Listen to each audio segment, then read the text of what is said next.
नमस्कार श्रोते हो, रेडिओ जयंतच्या आनंदी कट्ट्यावर मी अनुराधा आपणा सर्वांचं मनपूर्वक स्वागत करते.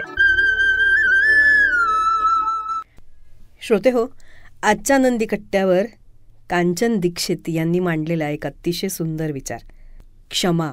क्षमा करा असं म्हटलं जातं, आपल्याला कळतं पण वळत नाही, आतल्या आतच धुमसत राहतो.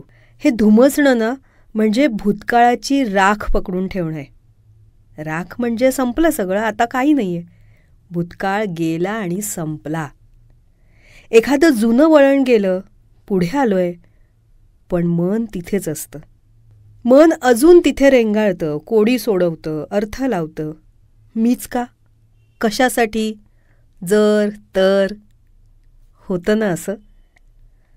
मनाला कल्पना आणि वास्तव यातला फरक कळत नाही. ज्याचा विचार करतोय तोच काळ आपण आज जगत असतो, अगदी तेच, जसंच्या तसं. एखादा सिनेमा वारंवार पाहावा तसा भूतकाळ आपण जगत बसतो. एखादा सिनेमा 4दा पाहून कंटाळा येतो, पण जुनं दुखणं किंवा जुनं दुःख आपण 4 चौघात फोडणी घालून चविष्ट करत चघळत राहतो. ऐकणारे सुद्धा त्याची चव वाढवतात, कारण त्यांनी दिलेले लक्ष आणि सहानुभूती आपल्याला हवीशी वाटत राहते. एखाद्या लहान मुलानं त्याचं आवडतं टेडीबेअर घट्ट पकडून ठेवावं ना, तसा हा राग तिरस्कार आपण पकडून ठेवतो. आपला असतो ना तो. बस माझं दुःख, माझे शत्रू, माझी वेदना, माझा एक्स, माझा भूतकाळ. माझं म्हटलं की चिकटलंच कायमचं. नियमच आहे तो. मनासाठी मी आणि माझं खूप महत्त्वाचं असतं. मग मन कशाला सोडेल बरं ते. आता ते माझं नाही असं म्हणायला शिकायला पाहिजे आपण. म्हणजे उल्लेख बंद करत चर्चा करणं प्रयत्नपूर्वक बंद करायला लागेल, तरच ते विस्मरणात जाईल हो. खपली वारंवार डिवचून जखम बरी होते का? नाही ना.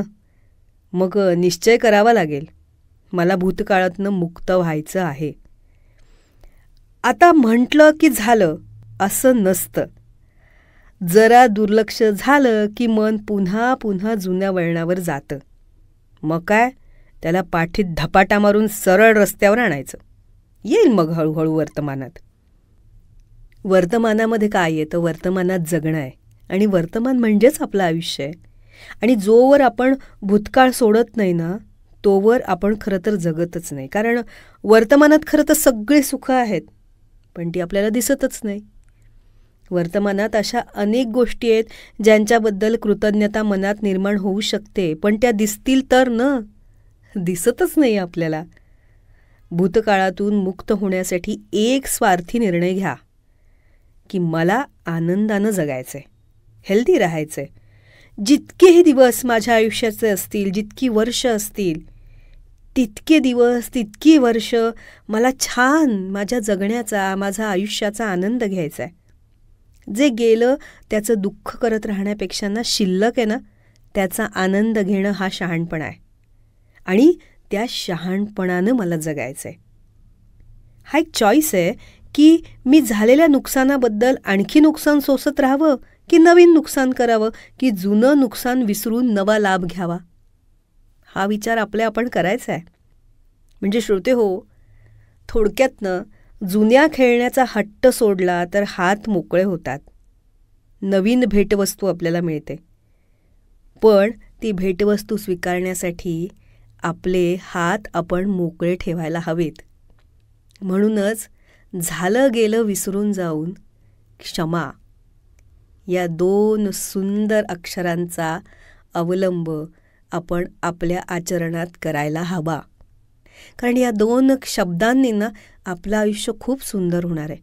आणि आपलं आयुष्य जर सुंदर होणार असेल तर हे 2 शब्द आत्मसात करायला काय हरकत आहे, हो ना?